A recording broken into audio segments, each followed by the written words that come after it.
Imagine a world where your parents didn't show up on the day you were born and ignored your birthday. Picture yourself as a young boy being forced to wear female dresses to school, enduring the mockery of your classmates. Now imagine saving up for a year to give your mother a special gift, only to have it unappreciated and rejected.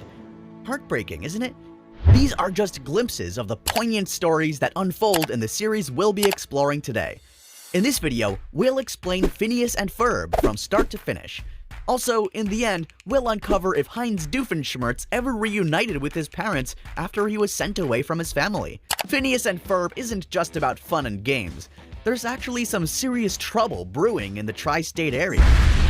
Meet Dr. Heinz Doofenshmirtz. He's the comically flawed and not so great at being a villain guy in the show. Curse you, Betty the Platypus! He's always up to some mischief, seeking revenge on those who've wronged him. But here's the thing, his schemes are more misguided than actually evil, and it all comes from his deep-seated need for recognition and validation. You can't help but feel a bit sorry for the guy, considering his rough childhood and all. Heinz's misfortune began when both his parents refused to show up at his birthday. Yeah, you heard me right. Both of them. Doofenshmirtz had a tough childhood. His parents were real pieces of work, never acknowledging him or showing any care. So, every year, Doofenshmirtz ended up celebrating his birthdays all by himself, even throwing surprise parties for himself at random places. At one point, he was even disowned by his own parents. Can you believe that? He ended up living with ocelots of all things. Desperate for money, he took on a job at the carnival, where his role was to be the human target at the dunk tank. To add to his unfortunate circumstances, Heinz had a peculiar issue that made him emit a strong pork-like odor that repelled everyone around him. Having no friends, he drew a face on a balloon, named it Balloony, and sprayed it with a long-lasting fragrance to serve as his companion. It might sound unusual, but hey, you do what you gotta do to cope with life's challenges, right? After a tumultuous journey, Heinz finally reunited with his original family. However, their financial situation was dire, and his father forced Heinz to become the family's lawn gnome, immobile day and night, deprived of basic necessities like food and sleep. All he had was his friend Balloony to accompany him on his lonely nights. Tragically, one night, Balloony flew away, and Heinz was powerless to retrieve him due to his father's strict rule against moving. To add insult to injury, Heinz's father won a dog in a contest and named him Only Son, a clear indication that he didn't consider Heinz his true son. Despite Only Son's success as an award-winning dog, bringing his father fortune and fame, his father didn't get his lawn gnome back, and Heinz remained trapped in his demeaning role. Adding to Doofenshmirtz's misfortunes, his parents had prepared dozens of dresses for their expected baby girl, but when baby Roger was born as a boy, they made Heinz wear those dresses out of necessity, leading to constant ridicule from his schoolmates. On top of that, his brother was now their favorite child due to his amazing skills in kickball, which further made our poor little villain miserable. Heinz tried doing magic, but that didn't go anywhere. Heinz then shifted his focus to science, which will become very important later on. But for now, even his science skills, despite being really high for his age, didn't get him anywhere. He even tried the shadow puppet business, which landed him his first ever girlfriend, only for her to be stolen by a guy named Huge Hands Hans. This is probably why Heinz has commitment issues even in the present. When Heinz was 16, his parents tricked him and sent him to America. This happened because his parents tricked him into going to the store, which turned out to be a painting hiding the entrance to a ship bound for America. There, he tried painting, poetry, and even sold bratwursts, but none of those things led him anywhere. It seemed as if bad luck followed Heinz to America. After some time, he dated a woman named Linda for a very brief period of time. When he disclosed his idea of ruling the world and taking revenge on everyone who wronged him, Linda suggested he started off small with the tri-state area. So he joined an evil school where people learned to use their abilities for criminal purposes. However, he got flunked by his teacher, Dr. Givarlik, and to this day, Heinz wants to prove to her that he is worthy of being the master villain. Later on, Heinz crossed paths with a woman named Charlene, and surprisingly, they hit it off and got married. They welcomed a baby girl named Vanessa into their lives. Unfortunately, their different interests led to their divorce. Despite the separation, Heinz and Charlene maintain a good relationship and share custody of Vanessa. They even make it a point to have annual meetups for their daughter's sake. Heinz adores his daughter and always goes all out for her birthday parties, but somehow manages to mess things up, which might explain why Vanessa isn't too thrilled about his antics.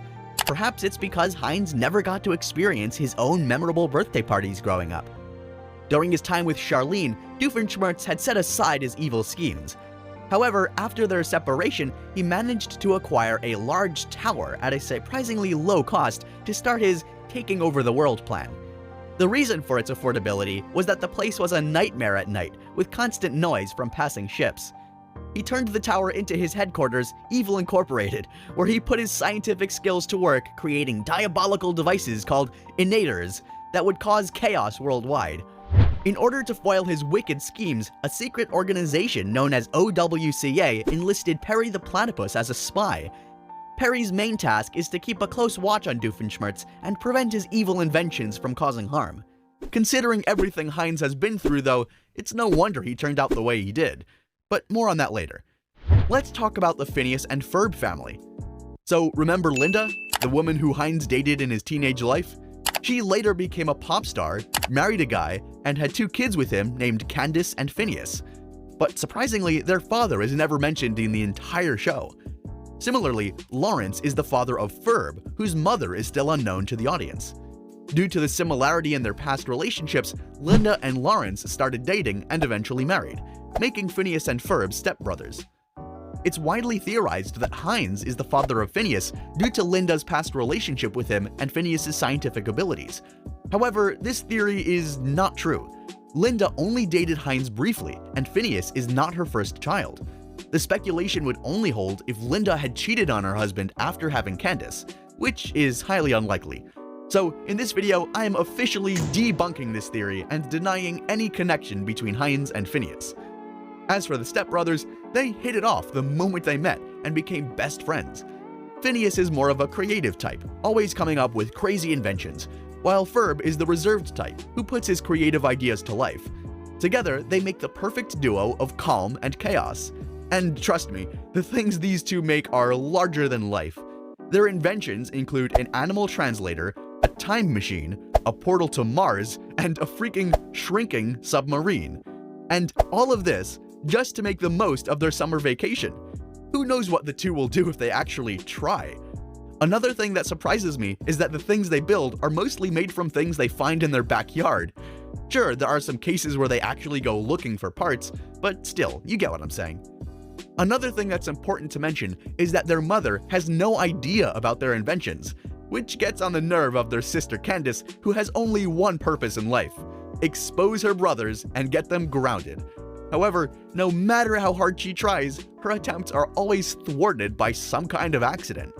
Mostly, Dr. Doofenshmirtz would be experimenting with one of his innators nearby in his tower, and they would go off just at the right moment, making Phineas and Ferb's inventions magically disappear. But still, one can't help but question the absurdity of Linda's ignorance on this matter.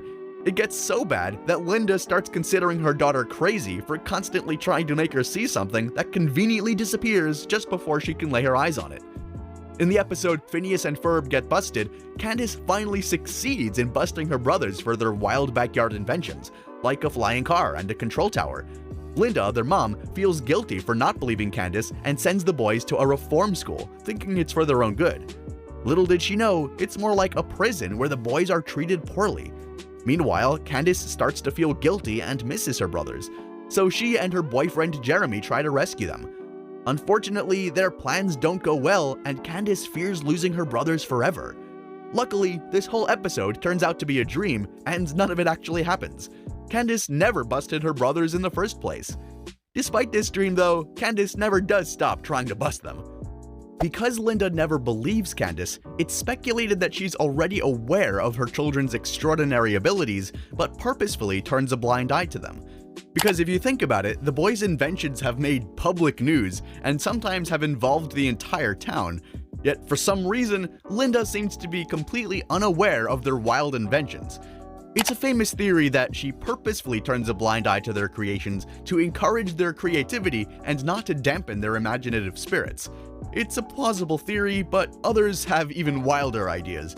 Some believe that Linda has a secret backstory that's even more extraordinary than the inventions themselves, which is why she doesn't want to stop them. And then there's the intriguing possibility that Linda might be under the influence of Doofenshmirtz's Forget About It Inator, a device that erases memories of the inventions from her mind. Who knows? The mysteries surrounding Linda and her knowledge, or lack thereof, add an extra layer of intrigue to the show. And did you know that Vanessa and Ferb are a thing? Well, throughout the show, Ferb had a major crush on her and would see rainbows every time she passed by. Even though she barely noticed him at first, in the episode Act Your Age, it's confirmed that the two ended up together. Additionally, Isabella, a good friend of the brothers, had a major crush on Phineas for the entire show. However, he was always oblivious to her attempts, which sorta broke her heart, and eventually she stopped trying. But as luck would have it, Phineas developed a crush on her around the same time, but never expressed himself, thinking that it would never happen. But in the end, the two talked it out and decided to join the same college to be closer to each other. Jeremy and Candace, Heinz and Charlene, and Linda and Lawrence, before marriage, were some other notable relationships in the show. In the 1-hour finale, the vacations are ending, and Phineas and Ferb decide to make a collective contraption that portrays all of the machines they've built during their summer vacation. Candace, in an attempt to bust her brothers one last time, happens to stumble upon Dr. Doofenshmirtz for the first time, who is working on a do-overinator, a machine that resets the day again and again until turned off. His goal in the episode was to take over the tri-state area, while Candace was driven by her own ambitions. But this was the perfect opportunity for both of them to get what they wanted. As the loops began, Heinz found himself succeeding in his plans, while Candace has little to no success.